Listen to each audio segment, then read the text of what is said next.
Okay, it's day 158. This is part one, and yesterday was a very busy day. It started out with talking about Andy McCabe and Clapper and Brennan using different techniques to crack conversations, to use cryptographic methods to crack different conversations about Andy McCabe potentially bringing the Awans in to Fort Meade in Maryland, or Fort Washington in Maryland, or Fort Belvoir in Virginia. So there was a lot of speculation in the beginning of the day of exactly how all the cracking of these conversations were done, and speculating that the FISA process with Carter Page really was a kind of a cover-up activity. So we kind of compared that to Watergate. This is just kind of the beginning of the Juan Contra, the arms for weapons, the arms for drugs, excuse me, with ISIS and potentially the illegal uranium trade to go with it. So we mapped it out. On the next version, we talked about the Washington Navy Yard as being a place where Imran may have worked. Also, National Harbor, where Rod Wheeler seemed to be kind of centered with G4S, and then down here in Fort Washington, a little bit further down along the Potomac. Um, Also, later or earlier that morning, Robin Gritz was on Fox News talking about how Andy McCabe made her life hell, and it was very clear that this, if you're the insider in the SES, this little kind of secret society, this FBI, DEA, SES especially, that you were definitely on the inside, and the people who were on the outside, like Robin Gritz, even though she has a stellar record, recommendations for General Flynn, all these different admirals, etc., she was definitely on the out. And we spent some time trying to reinstate her to her position, rather than being worried about Andy McCabe's retirement so much. But a happenstantial ride by a CIA contractor who was our Lyft driver led us to talk about Majestic 12 and kind of the first level of security clearances in America, and then talking about what level the president has. We're going to cover that. And then we speculated about Clapper's Silver Hammer, the big computer that was used to smash all these conversations that Larry Klayman's lawsuit talks about. And was it under Fort Washington, or is it under Fort Belvoir? Then we had some history lesson by McDuff. And then finally, looking at the latter day spies and who they may have worked for, and the cover in Congress. It's kind of the full flight of the arrow here, from all the way from the first approaches of the highest level of security all the way down to bringing in people from other countries to perform that work at our most sensitive agencies, tapping the records of the most sensitive people, like the President of the United States elect, as well as the sitting President of the United States.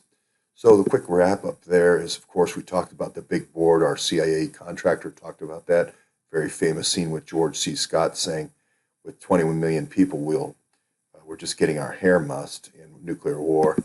If you haven't seen that, here's the Majestic 12.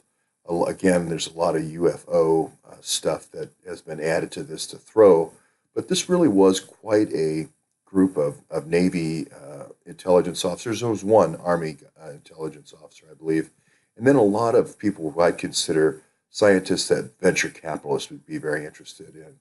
Um, Physicists, you could see there was a lot of interest in the nuclear age, as well as the emerging DNA discoveries were very much so. This kind of meeting between the investment community and the military community was already quite evident. The answer to the question of the security clearances, it looks like 21 clearances above Majestic. A lot of people have said that this is very accurate information. So, talking to different folks, kind of cosmic names: Majestic, Cosmic, Luna, Ultra Stellar, Astral, Cosmos, Triad, Orbit. You can see where there's a lot of looking outward. Vannevar Bush wrote this article called As We May Think, which was in Atlantic magazine, talking about all the current technology and computers and so forth, and really kind of presaged a lot of the cell phone technology we have now. Basically said, look, everything's going to get better. Camera technology is going to get better. Transmission technology is going to get better. Recording device technology is going to get better. And that's really going to become a sort of second human mind to help us remember. and change the way we think. And that was pretty prophetic, I think. He didn't exactly predict everything correctly, but in general, he predicted everything fairly well. And here's the first one of the Majestic 12 Sowers here. Of course, he's a Miami grad, and he was the first, before the CIA was formed, they had the Central Intelligence Group. He was the first guy, Rear Admiral. And then the next one, when the CIA was formed, was Hillenkotter. So there was this very strong connection between the CIA early on and the investment community with the Majestic 12. John Barnwell of American Intelligence Network posted a really good article from Mother Jones about Daniel Ellsberg when he first meets Henry Kissinger. And he says about classified information, Henry, you're going to get about 15 of these things. When you see it, you're going to go, wow, I was so stupid to have opinions before I saw this classified information. Nothing is true that I thought was true. Everything that is false is actually true.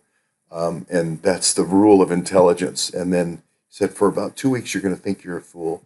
Then about 2 weeks, you're going to think everyone else is a fool. And then you're going to finally decide that you don't even want to look at the information because you just want to say things that are messaging for people who haven't seen the classified information.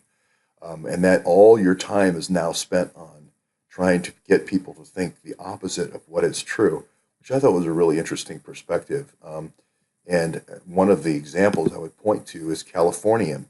Californium being something that you can only make at a very sophisticated laboratory like Lawrence Livermore. This is where Californium was created. I think of Eric Swalwell and the blackberries he has in the international trade in Californium and all these other transuranics, things beyond uranium in the periodic chart. But this is $70 million worth of uranium right here in this little 3-pound vial here. And it was just recently seized in Turkey. And of course, we don't know where it came from, but it is called California, and there's a clue. And then finally, just during the period of the 80s, how the SES really got, when this initial move toward moving toward the military, all these increases in positions in the military and the moving out of civil servants, you could really see how not only in the intelligence agencies were loaded up with military people, but the civil service was being loaded up as well. And then finally, even Congress. Now we see, with being embedded with intelligence agents, with the Awans, and now we even see the candidates themselves. 25% of the candidates themselves in the Democratic Party now have moved directly to CIA agents. So it's an interesting kind of full flight of the arrow to where eventually I don't think there'll ever be a candidate who's allowed, who's not in some way involved in the intelligence agencies if we don't start producing documents for the American people.